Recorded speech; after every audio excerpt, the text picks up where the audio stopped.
Hello, Steve Davis here. Welcome to episode 434 of the Adelaide Show podcast. A little bit different this time. I don't think it's going to be anywhere near as long as our episodes normally are, and it's because I actually am not sure how many more episodes of the Adelaide Show will happen. I need to take a break, and the reason I need to take a break is that something has broken in me. And it's my sense of connection to and trust in our government. And therefore, I fear, not long beyond that, the various institutions that have enabled this wonderful city and state of Adelaide and South Australia to be the place that I truly love and have, spent, this is the 434th time of showcasing just the wonderful thoughts, the passion that we have here. We're going to unpack this in just a moment, and I hate to say this, it's just, let's unpack it after we get underway formally. It's a very sad day. It might be the last ever episode. I'm kind of hoping I can take a pause, a break, and find a different way to feel connected to South Australia. Again, I certainly feel connected to the people around me. I truly lament what our government is doing, the way it's governing, and the consequences that are in the wings and not far off. But I'm not going to unfurl my thoughts alone. I've asked a special guest to return to the Adelaide Show, which he'll do in just a moment to help make sense of this current state of play.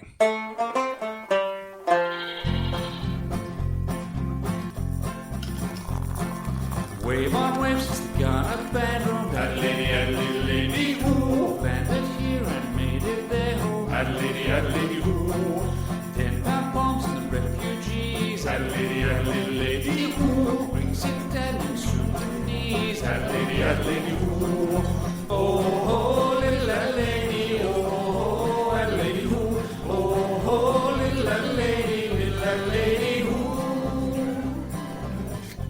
In the spirit of reconciliation, the Adelaide Show podcast acknowledges the traditional custodians of country throughout South Australia and their connections to land, sea and community. We pay our respects to their elders past and present and extend that respect to all Aboriginal and Torres Strait Islander peoples today. Adelaide, Adelaide, Adelaide.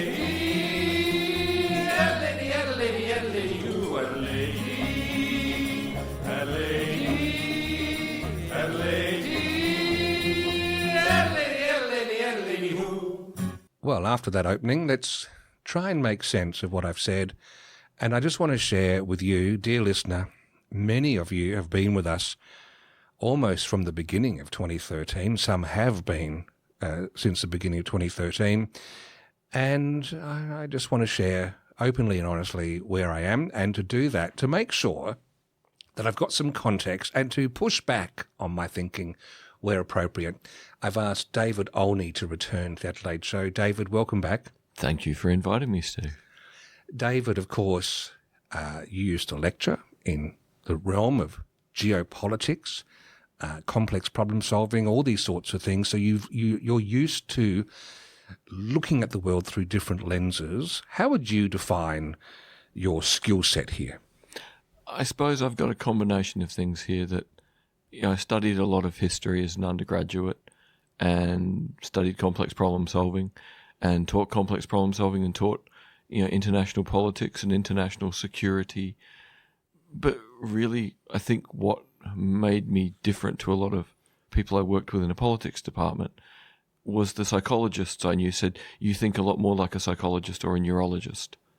You're always looking for what is the underpinning human aspect of these bigger problems and issues. And I think in some ways that's why when I left academia I was happy to leave, because there seemed to be less space for me to be interdisciplinary and to be looking for what is the human motivation for the strange state of the world. And the world was strange when I finished teaching in 2020, and it's even stranger. And for me, if you don't try and understand how strange it's become at a human level, then the strangeness becomes too big and too awful to get your head around. So that's what I want to do today. I just want to get the human understanding of where we're at. It may well be that I might need to come back for some occasional episodes to share further thinking on this, because I doubt I'm alone in this. And I think what's despair? You know me, I'm typically an optimistic person. I do tend, more often than not, to give the benefit of the doubt. Mm-hmm. And I have always had a soft spot for the underdog, and many Aussies do, by the way, many Aussies do. I just want, as best as we can, a fair go for everyone, and to trust that those who are in roles within our institutions, courts, schools, media, etc., police, emergency services, are there for the right reason, and they're actually all pulling towards the common good as much as possible. A bit naive in parts, because humans, but I think overall... No, naive's the wrong word. Okay. What you're talking about is hanging on to your ideals and trying to work towards them. And Australians have a tendency to go, I'm being naive. No. What you're being is someone who's trying to make the world move towards a more ideal place. We shouldn't ever apologise for that. And it is an ideal worth striving for. Precisely. And I think I can automatically jump in here with the despair idea and give you something from political theory that might help you start unpacking what you're thinking about. Mm-hmm. So a very famous thinker called Ted Robert Gurr, who looked at lots of periods in history of when does a period of history lead to some sort of rupture or revolution versus when doesn't it? And he found before any revolution, two human-level conditions are always reached. First thing is humans stop believing it will get better. And when a majority of humans stop believing it's getting better, then you know you should start paying attention and working out what's going wrong for your people. His second condition is when people believe not only is it not going to get better, but when they genuinely believe, no, not only is it not going to get better, it's actually going to get worse. Once people are convinced it can't get better and the most likely trajectory is it's going to get worse, that's when systems rupture and people change political models, economic models, systems radically. That's really interesting. That's a great overlay, because I think the whole algal bloom, the way this government didn't really react, seems to have watched and deflected what's happening with that. Got me to the first point, where I can't see it getting better. Not the algal bloom, but the way our system works. Yes. Yeah. But in the wake of secret deals for this stupidly huge tower that at peppercorn rent for a money-making organisation, and then the deal for the golf with ripping out trees from our parklands, one of the few things that does make Adelaide unique and does have a benefit for all. And now, furthermore, to rip even more out for a motorcycle race, I've tipped. I actually think it's getting worse. I have tipped over to that point where I think it's getting worse. And the reason that I think we have this haze of cynicism over the state of politics is that we have a very well-oiled government machine that has taken the whole spin doctor discipline to the absolute zenith that it's ever risen to, where everything is squeaky clean, it's oily, things bounce off it. media does not seem to have the gumption to stick and be abrasive because they'll just be locked out. And then, apart from that, and there are two things that really, I'll pause after this for your feedback, two things that have really made me despair what is happening. First, I get the sense, if my Facebook feed is anything to go by, that there's been an order to all government ministers and MPs to flood the zone.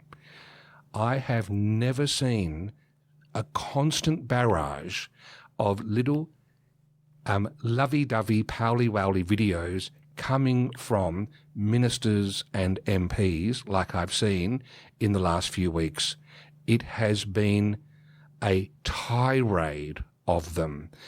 And do they address one of the key issues that is galvanising many people of the rape of our parklands, as Kamala Harris rightfully calls it? No, they don't. That's not even addressed. That's one thing, David, the flooding the zone, because what that makes me worry about is that seems very much like something that Trump does. And the second thing is the government just unveiled, which I think is peak cynicism, a tool to help students understand the media and decode the messaging in the media, while it itself is running roughshod over communication with its publics, doing things in private, not coming forth with the truth, and basically attacking the person, not the policy, when anyone tries to criticise them.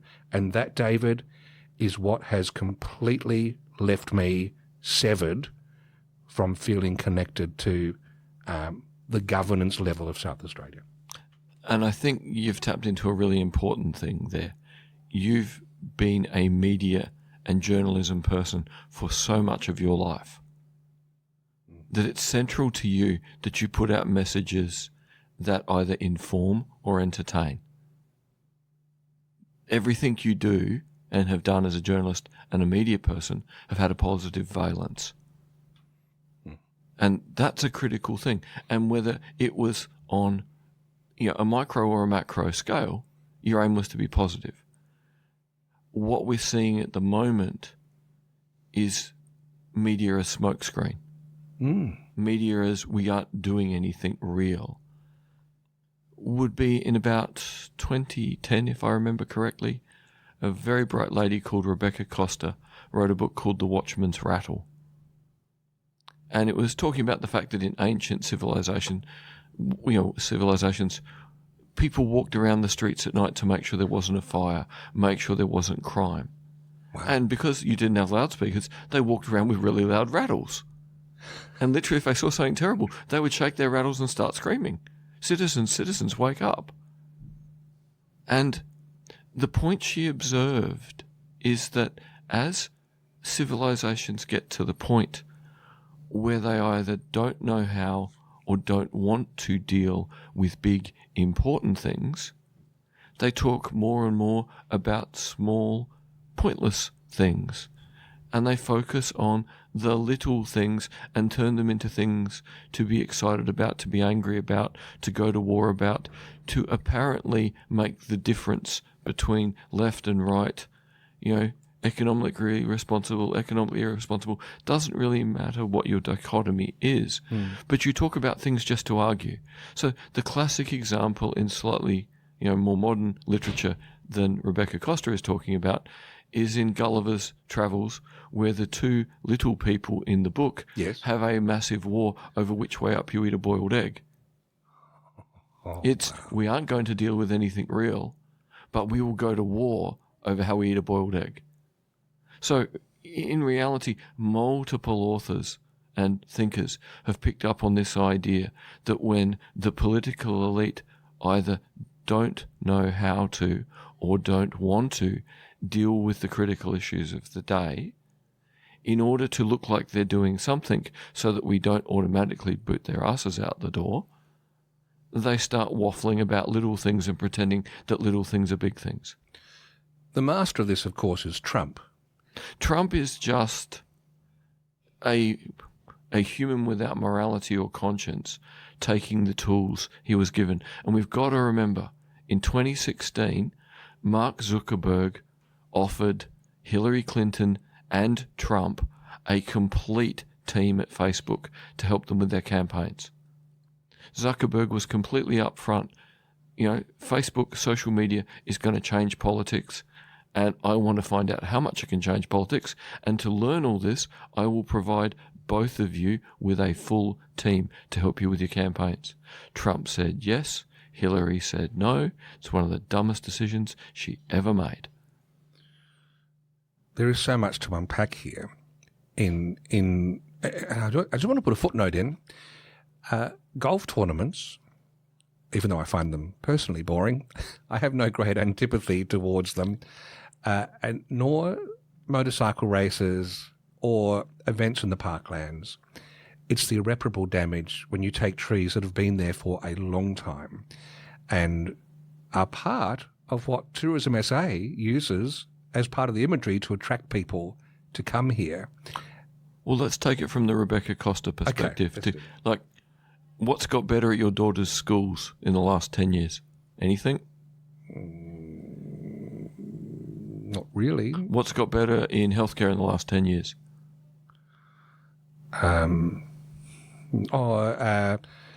They can do the Medicare rebate payment automatically for you now. Okay, so the technology provided to the service works better. The service doesn't work better. No. How long does it take to see a GP?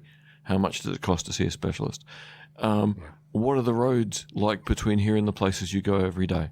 Better, worse? Lumpy, bumpy. Every now and then there's one road that's improved. So in reality, the reason why something like the motorcycle track and the golf course affecting the trees in the park, why it causes the boil over, the bubble over in people, is because they're already at the edge of what are we doing? Like from Ted Robert Gurr's perspective, we're already at the it's not going to get better point. But we still want to believe it isn't going to get worse. And then we see them do things like this as the way to spend money and time and shape the media, instead of make health, education, safe transport genuine priorities. So it's things like this happen to, have the impact they have because we are already at the edge of overflow on our frustration. Why isn't it getting better? We're meant to have all this technology. We're meant to be clever. We're meant to be able to learn from other countries, other situations. And what are we doing with it? We're taking essentially someone like Alistair Campbell's brilliant spin from Blair era in England, combining it with what Trump learnt by having a Facebook team and using it to promote strange things that should be peripheral because we're not dealing with big things that are central. Well, case in point, at the day we're recording this, Matt Abraham was on with the 5AA breakfast team. I don't actually necessarily listen, but I saw it come through on they shared the snippet. And the topic of discussion is, when will our Premier tip his hat into the federal ring and go federal? And so they had the usual, Matt Abraham boisterous. I mean, when he was Matt and Dave, it was the same thing. The boys were getting into it as well. Oh, yeah, I reckon all he has to do, one more big infrastructure thing will probably be the icing on the cake, and then in the next term, he'll be able to move, etc. It really is, David. I don't care about the reality of whether he will or not. It's the fact that the people supposedly in the role who are our watchdogs, keeping the bastards honest from the media perspective, have become even more a Punch and Judy show, distracted by sideshows. I don't give a flying fig what he does. They've bought into the nothingness as well. So when the media stops asking the big questions, in a sense, the politicians get away with not dealing with the big issues. The other point, and if you haven't listened or read this yet, this book called Angertainment by Ed Koper, I know it's next on your reading list, David. And dear listener, if you're still with us, please have a listen to it, because once you've either listened to or read this book, you will not see any of these shenanigans it was a nice way of saying it, the government's doing without them being stripped bare like the emperor's new clothes. You see it as plain as day. Anyway, he makes an observation that for a long time, people feared the story of, I think it was 1984. George Orwell. George Orwell. You got Big Brother and we're all in submission, and that was the dystopian vision that we all had to fear. But the other book, which tends to be considered a peer of that book, is Brave New World, Aldous Huxley. His fear of dystopia was that we would amuse ourselves to death, which is a book that you and I have read together recently as well. That in fact, the worst thing that could happen to all of us is this 100% injection of cat videos and silly TikTok memes and all this rubbish, so that people can, when they're wasting their lives in these little screens doing absolute nothingness, can get a buzz and get a dopamine hit. And that, in that environment, there is no control on a premier who wants to build a fortress and, have large edifices and achievements in his name, dressed up loosely in the rags of economic benefit, but all the while keeping the bread and circuses part of society occupied, shooting the messengers who are complaining about the trees, and being able to not have any scrutiny over the bread and butter stuff that needs to be dealt with. What am I missing? Oh, you're not missing anything. Really, Huxley's novel is the more frightening because you read Brave New World and you go sort of, Bernard, the central character, who, Bernard has a brain that hasn't been dumbed down. Bernard is one of the smart people who gets to live the better life, who gets to do more interesting things, who gets to have nicer holidays. But Bernard is still going to have to go off to be put to sleep at the same age as everyone else because there's only room for so many people. He gets a better life. He's just aware enough to know that it's a very nice gilded cage. But he still knows at what point the cage, sends him off to be replaced. It's a frightening book. 1984 really tells you what happens when you pressurize people into compliance, conformity. And what you see is when you pressurize people like that, you haven't stolen their agency. They still try to think. They try to rebel. The same way people tried to rebel in the Soviet Union, the way people rebelled under Hitler. Famously, and most people don't know it, the Nazi regime put 35,000 Germans to death for being fifth columnists, for fighting back. So really a system that lets you be entertained to the point of a stupor is infinitely worse than a system that represses you, because repression makes you go, why does it have to be this way? I'll fight back. Entertainment just makes you useless. So, I think we'll almost find a way to draw this conversation to a close for now. I think there's much more to discuss. And, dear listener, what I'm doing here is I am thinking out loud. There is no performative aspect to this episode. I'm earnestly worried. I'm worried that I've never been disconnected before like this. I'm also worried at a societal level that what this does is when you've got a Liberal Party and a Labor Party that have both been beholden, and David, I'll get you to talk about this, to neoliberalism. I'll get you to explain a bit more of that, which is, as David's about to explain, one of the worst things that we could ever endure. The door is left open for something to fill the void, and sadly, it's going to be the hate-fueled party, the fear-mongering parties like One Nation, that are going to waltz in, and good humans who are feeling fed up, despaired, lost, and unlistened to, good humans who in a normal situation would not give One Nation time of day, would find that, you know what, to hell with it. I've got to choose someone. I'm going to choose them. Even though I saw a story today that Pauline's been saying that she wants to bring the Trump playbook to Australia. But that's another story, a different day. This is not a one nation thing. This is the fear of the one nation type parties coming in, because the ones that are broader churches that have the potential to bring stability, imperfect as it was, are not doing what they should do for us. They really are looking at win at all costs and to heck with anything along the way. But can you just, that was a little bit glib, my definition there. Can you deepen it to understand what this neoliberalism aspect is? And I think it was helpful to give it its full context starting in the 1800s, because it's hard to unsee this and unknow this once you know it. Absolutely. To keep it short, I'll start after World War II, because if we're looking at the economic and political system we're in, the problem that we're really facing at the moment more than anything is in the early 1980s, the English-speaking developed world en masse went down the path of neoliberal economics, which is the market is always right, private investment is always better than state investment.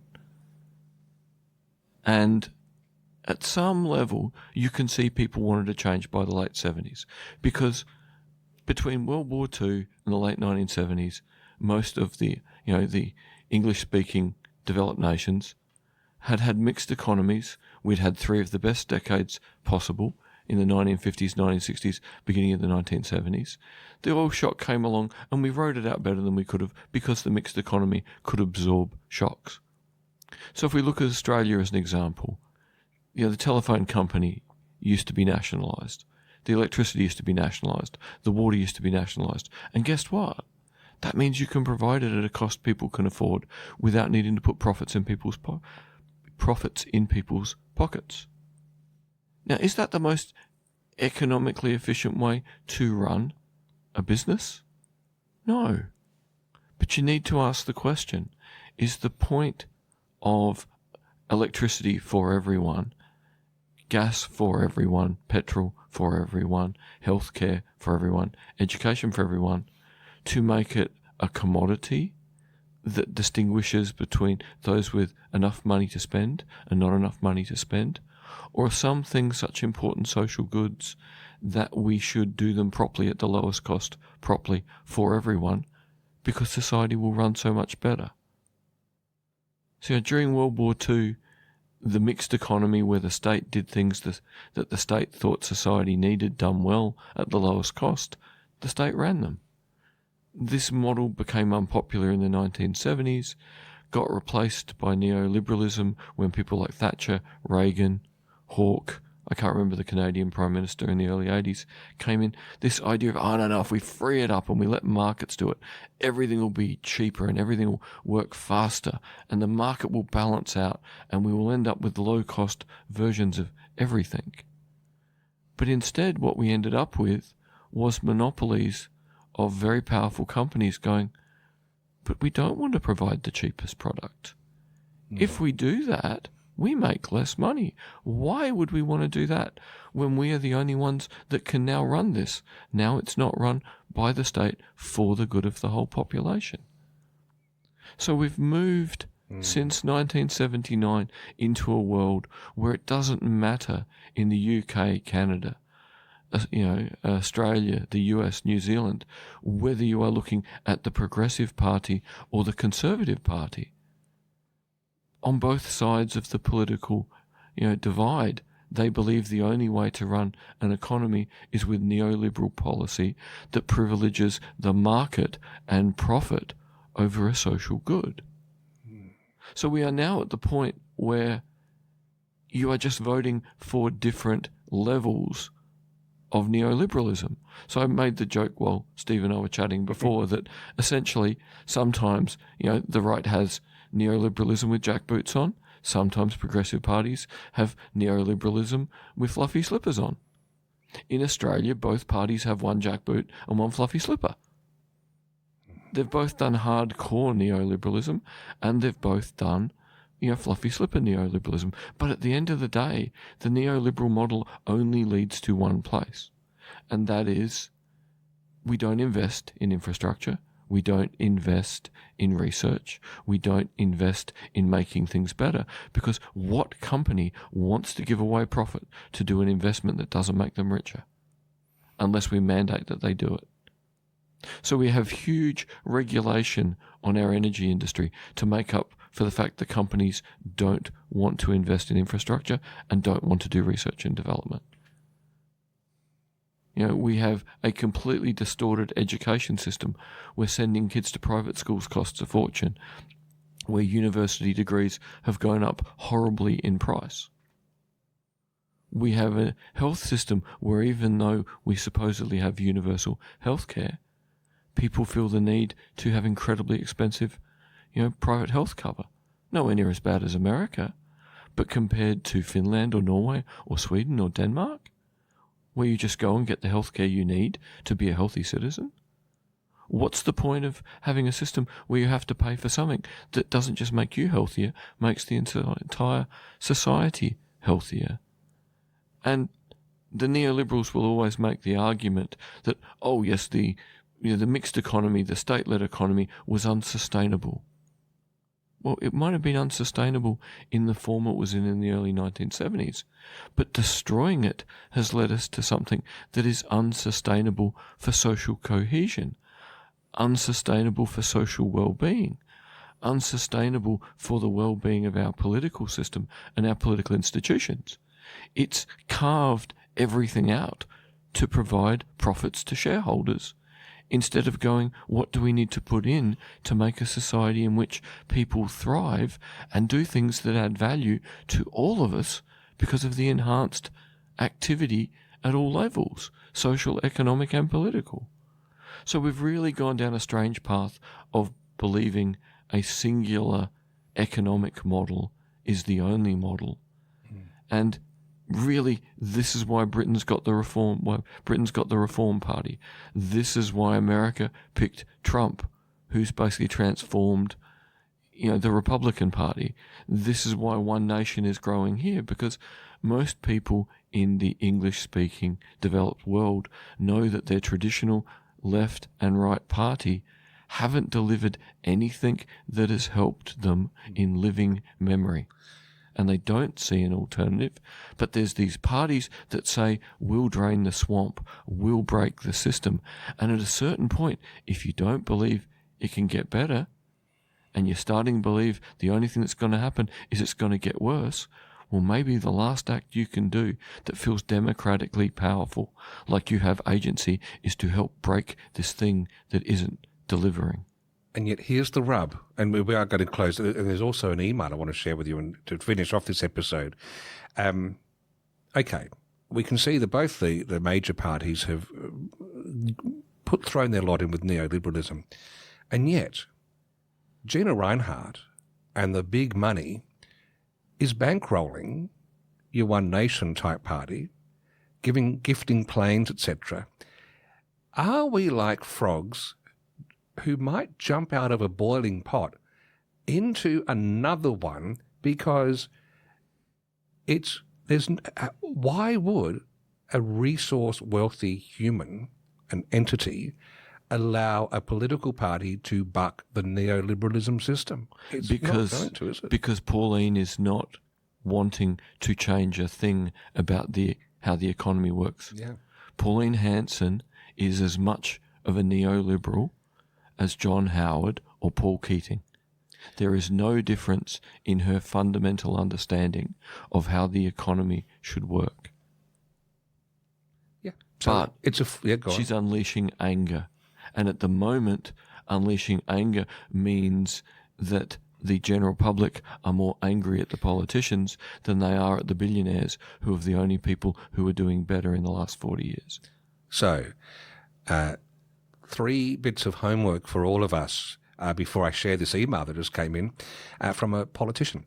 Angertainment by Ed Coper is seriously worth listening to or reading. There might be some examples he uses that make you feel uncomfortable, but you know, the Emperor's New Clothes, where everyone pretends that the Emperor's wearing great clothes, but the Emperor's nude, and a little kid calls it out. Ed Cooper's that little kid. He is the guy behind Get Up. So yes, he does come from on one level, left side of politics, but as he explains in the book, there's a lot of mythology around this whole left-right divide. Well, he comes from the frustrated chunk of the population. I think that's once again, you said naive when you're being ideal. He is far more someone who wants action rather than continued inaction.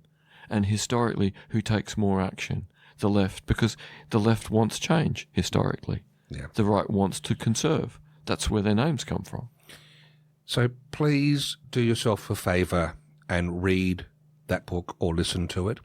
I'll put a link in the show notes. And there's a couple of podcasts that, David, you recommended. What is it? The Rest is Politics. The Rest is Politics. With Alistair Campbell and Rory Stewart, who are trying to rehabilitate themselves after being two of the darkest creatures in British politics in the last 40 years. Wow. So I'm going to listen to that. I'm going to chuck it on. And the other one is This Week in US Politics? Rest is Politics US. Okay. If you want to understand someone who was in Trump's first cabinet and was thrown out for being reasonable, Anthony Scaramucci, who is a very successful Wall Street guy. So unfortunately, Anthony believes in, a modern version of the economy that will destroy us all. But he can also see through Trump because he was there and saw it in the first. So if you had to pick one, I'm leaning more towards The Rest is Politics itself rather than the US version. Because, again, the UK is the deepest down the neoliberal path to the point where it is now basically dysfunctional. All right. I urge you to, if you do read them, I'd love to hear from you. Send some messages. There may or may not be some other episodes coming. I hope there are. And in fact, this email to finish on, David, means there might be. Back on the 23rd of April, I emailed my local federal member, Claire Clutterham, to add my voice to the movement by David Pocock, who I must say is what I would say as the high watermark of what a politician can be in this era. Can I get a quick reflection from you on that?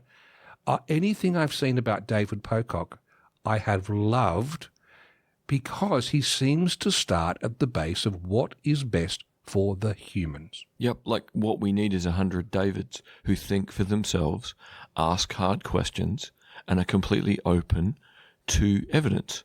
Like in the Senate, we also have a Green senator from South Australia called Barbara Pocock, an ex-senator. I don't think they're in any way related, but they are the two federal politicians who give me hope.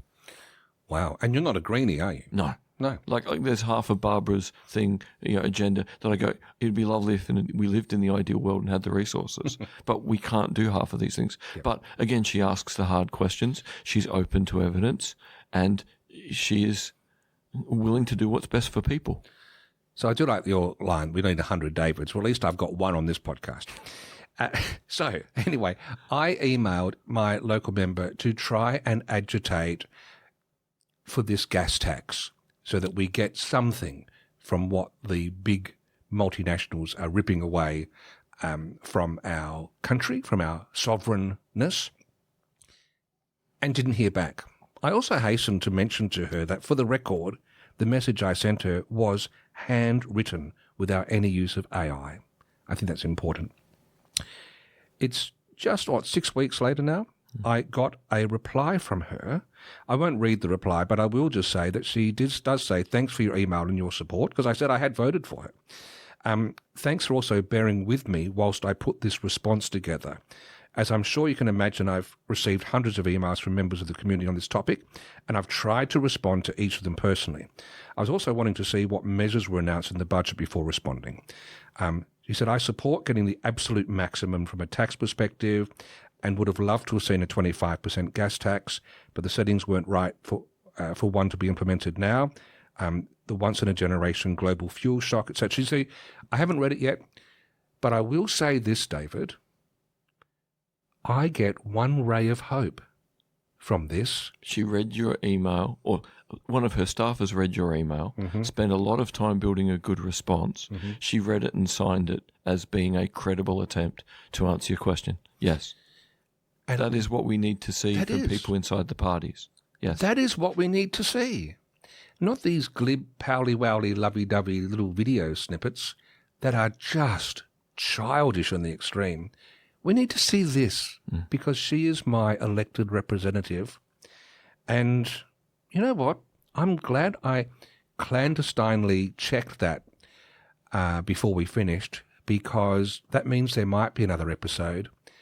Because we've got, once you've read that book, Angertainment, and listeners have, I would love to revisit, because I actually, although I'm severed at the moment, not quite as severed. I think I've just discovered a strand holding. I'm not going to put too much purchase in it just yet, but that's what I need. I just needed to know that the system isn't 100% broken and there is a human of some sort. And she then follows up, by the way, by saying, just a reminder, here are the times that I'm in my office that you're welcome to catch up, blah, blah, blah. So that's great. I'm finishing on a high, a muted high. Well, I want to add a couple of things to that that I think can help. The fact that Mariana Mazzucato, one of the most important progressive economists in the world, has a new book out, like literally today, that I can't remember the name of. But this is one of the only people in the world that could imagine a better economic system that would be good for people and the economy, because she's a pragmatist. Mariana won't do something that's fluffy. Okay. It needs to work for the economy and for people in a balanced way. And Darren Acemoglu, the other really amazing economist of our era, he's got a new book coming out in September.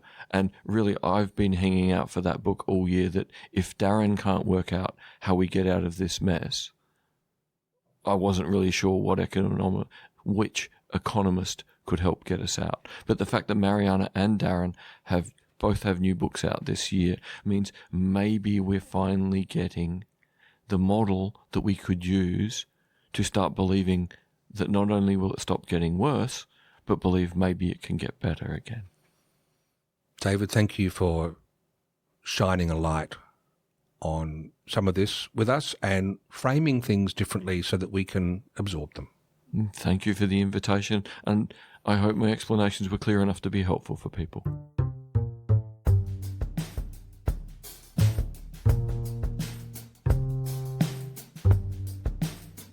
And now it's time for the musical pilgrimage.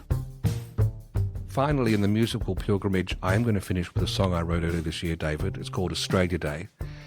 And the main reason I want to finish with it is by Steve Davis and the Virtuosos. And if you haven't come across those before, I mean, where have you been as an Adelaide Show listener? Because I have been pummeling you with them.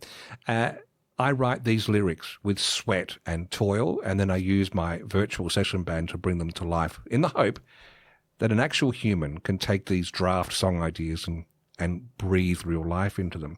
But I wanted to bring this, David, because there's a core thesis in my Australia Day song as to going to try and understand where we have derailed and allowed our politicians and media to run roughshod. And it is this creep, and I think it's probably a result of neoliberalism and building lots of different houses and Mac mansions and what have you. There's a line about we drive around 2 stories high. From our trucks, we can't see eye to eye. It's about how we are disappearing more and more into our solitary, selfish dwellings. And when we think about the integration of Italians and Greeks in the 50s, 60s, 70s, it happened a lot for whatever. There might be some other things sociologically that bind us, but I'm not sure. I think it was the fact that we weren't glued to our mobiles. We would stick an arm over the fence and say hi. Because we could. There was time. And the Vietnamese also benefited as the large swathes of them came in the 70s and 80s. But now, as we get people coming, they are the other. They are different because we barely say boo to each other. And that's the thesis of this Australia Day song, that we need to understand that we all share the same earth, the bit of rock that we're on, we share the same flies, etc. And there is something, if we can find a way for our visitors to be well interacted with somehow. And you've talked about this before, David, when we talked about the song, that in the workplace is where we can actually forge relationships with people who are different, who are other. It's where there is a more of a hope from a grassroots perspective. And I'm so happy that our Ukrainian neighbours, we have become closer and closer and closer. And that does also give me hope. Their little daughters over here playing with my daughters. It's a little taste of how it used to be. Yeah, some things about the past, we got to go back to the human things. So the irony is we've had multiple prime ministers who've talked about the 50s as these halcyon days. And they were halcyon because the economic model didn't destroy humans' ability to be human.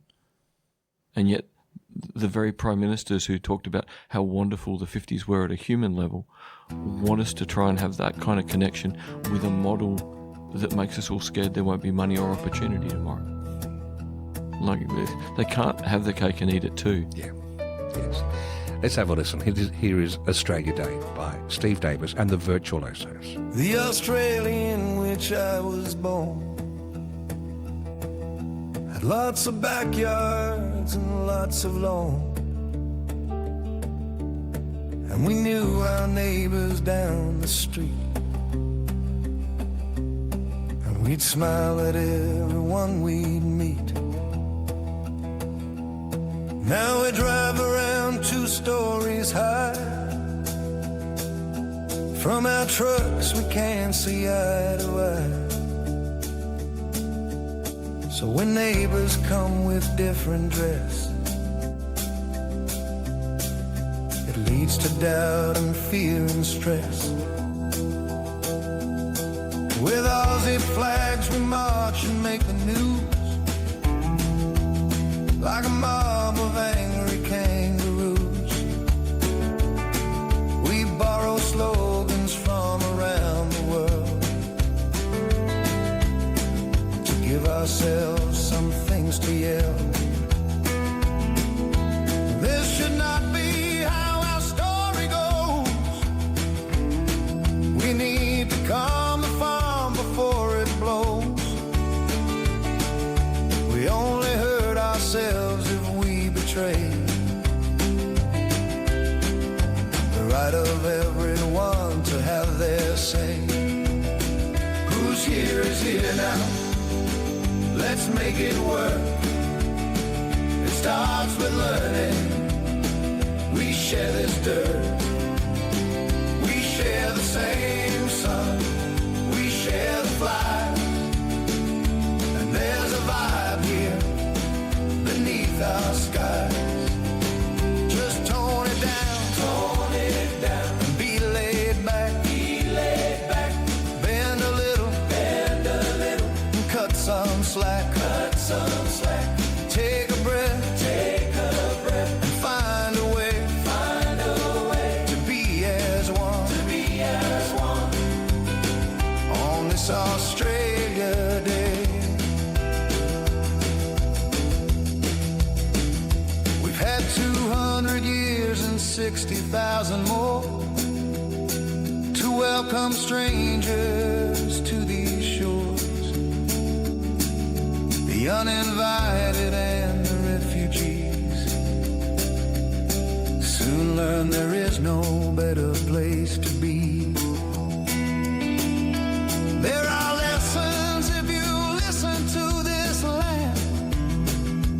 To survive we need to understand. When you head into its vast red heart, you know we're done for if we drift apart. Who's here is here now. Let's make it work. It starts with learning. We share this dirt. We share the same sun, we share the flies, and there's a vibe here beneath our skies. Just tone it down, and be laid back, bend a little, and cut some slack, take a breath, and find a way to be as one, on this Australia Day.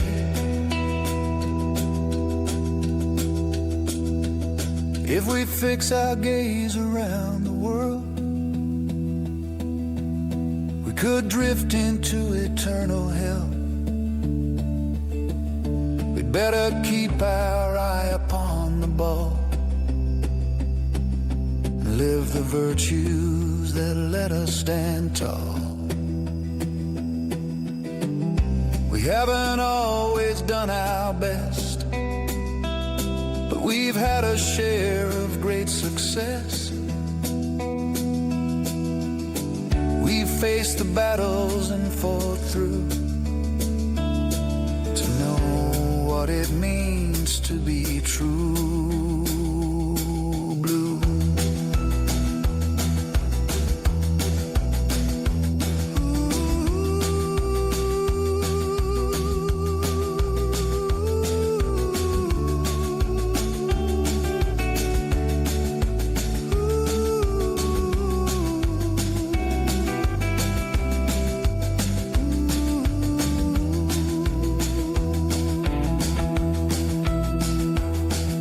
Takes more than a snappy song to help different cultures get along.